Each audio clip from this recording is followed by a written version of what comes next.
press 5. To block this call, you may begin speaking now. Boss, how we doing? Good. What's going on with you? How are the conditions? How you feeling? I'm feeling awful. I got a lot of bad pains inside, which is like when I was getting diagnosed a couple years ago. They won't do anything to me at all here. I'm now officially 90 days past my release date. Everybody's slow playing the paperwork to have me released to Minnesota. I've got my Leering Center T-shirt ready to go, and I think they spotted it in my property. So All right. they're So look, we'll do a quick interview then right now. I'll do an article on you. I got the all room to right. do it. So okay, I'm on the I phone. also I wanted got this. to go ahead. I got this. I got it. I got a recording so I can transcribe it later. So we got fit about 15 minutes. This is Phil Kenner. He's a resident committed to the custody of the United States Attorney General in the Federal Bureau of Prisons. And you're located in the Miami facility at this point, Phil? That is correct. Okay. And how long have you been at the Miami facility? Been here since April of 2025. Okay, and you've been seeking to get compassionate release or CARES Act type home confinement because of some serious medical conditions, and you had it already before. Let's talk first about why you need the to be on the street for your medical conditions, and the number one, and number two, why it was revoked previously, and what the delays are. So go ahead. First So thing is what's going on with your medical. so currently my medical conditions, which are in dire conditions and untreated by the Bureau of Prisons. Originally there was a 4.5 year delay in a very serious late stage diagnostics. They had released me in June of 2023 for about 7 months to get serious treatment that the BOP had refused to administer after I was diagnosed through their malpractice and delay.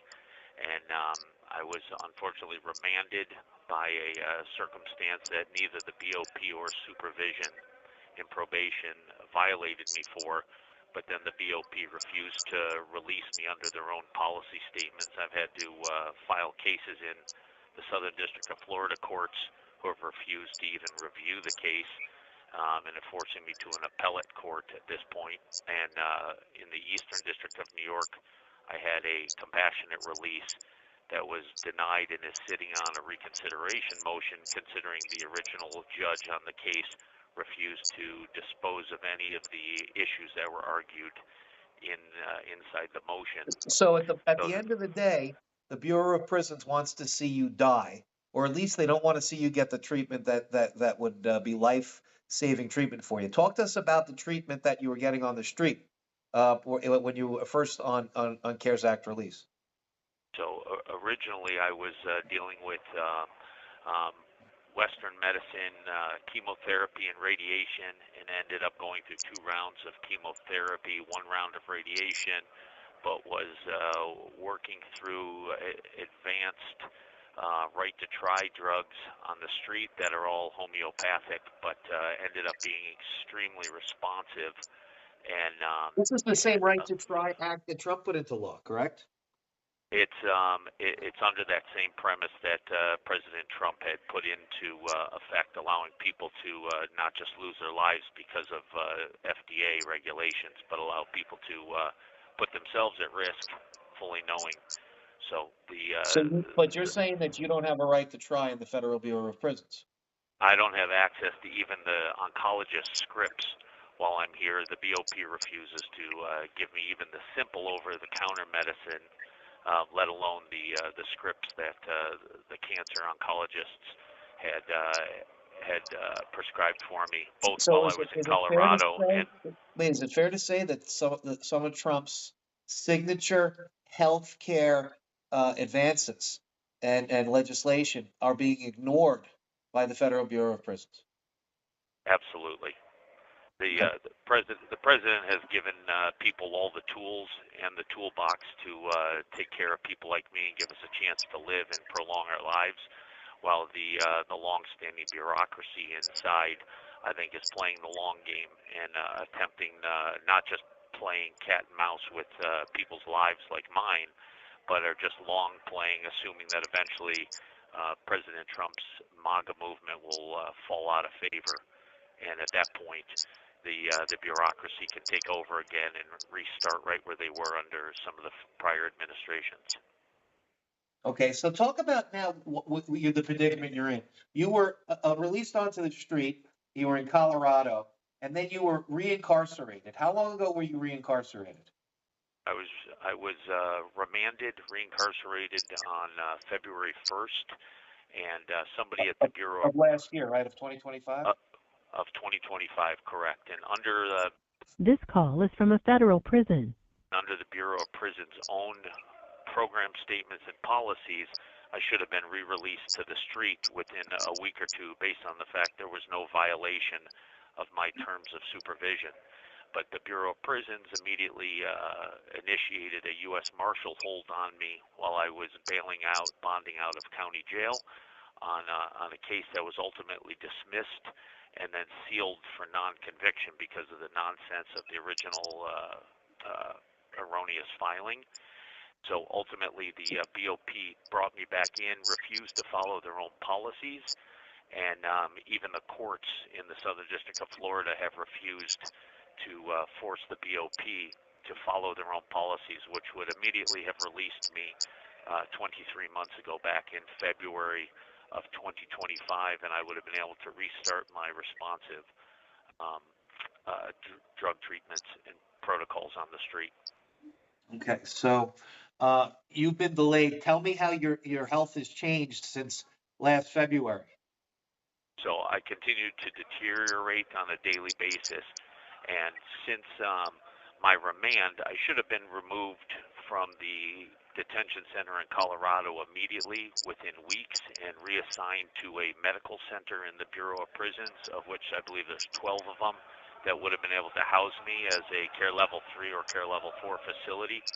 But the warden in Inglewood, Colorado, refused to sign my transfer paperwork, and he detained me for 62 weeks in a detention center when I should have been there no more than a few weeks, even if the BOP had decided not to follow their own policy statements. But he had an unchecked decision to hold me and subject me to a horrible life-altering surgery if I wanted to have any treatment whatsoever with the BOP.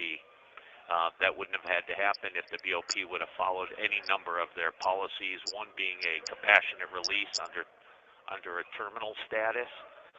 Second, if they had just followed the President Trump's First Step Act and given me credits according to the congressional law and not an invalid proven policy. And then lastly, had the BOP just administered the remand issue properly.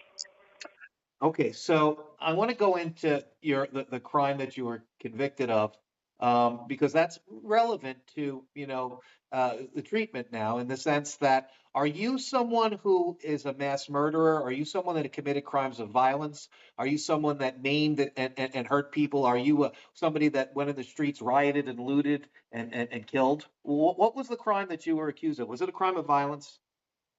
Not at all. None of the aforementioned crimes were even involved with my proceeding. Mine was a supposed money laundering case where all of the money had been traced by the government to the actual sources where it was supposed to be after a 10-week trial.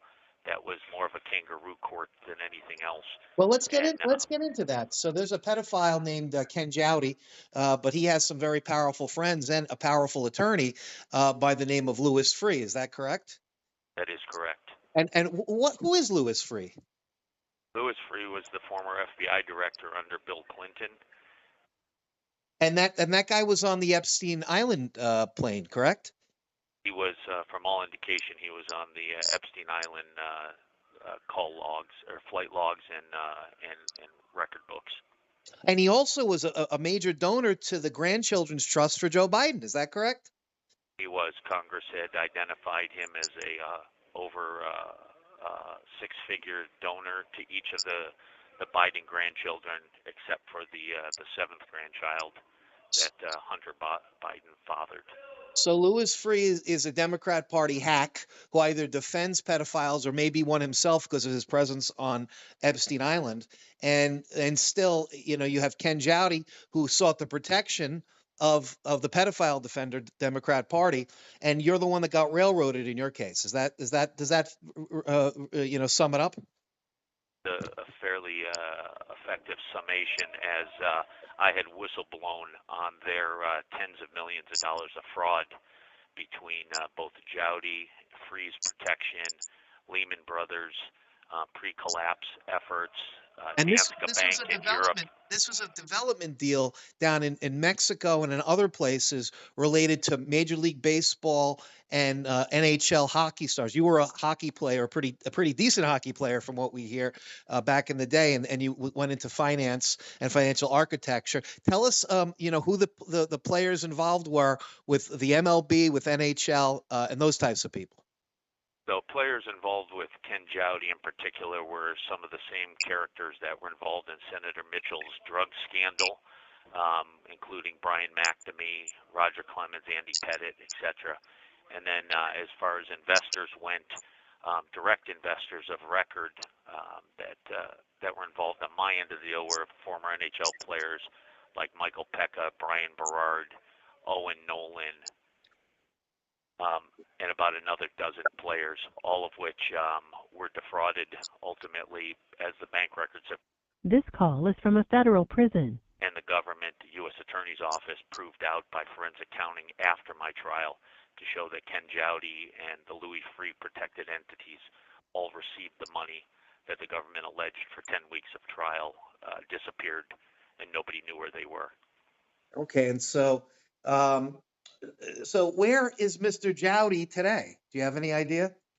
I certainly do. In fact, Jowdy today is the sole owner of the resort in Cabo San Lucas, Mexico, and after both Lehman Brothers had helped siphon off tens of millions of dollars, and Danske Bank in Europe under Louis Freeh's guidance had siphoned off hundreds of millions of dollars, the court, in a bit of a rope-a-dope, created a false illusion that they were forcing Danske Bank to get rid of their debt position in the project, and they ultimately were allowed to force a theoretical force of the sale of the debt back to a third party who, in the most insane of ironies, was the original lender from Lehman Brothers, who had been siphoning money off with Ken Jowdy under the Louis Freeh protection scheme.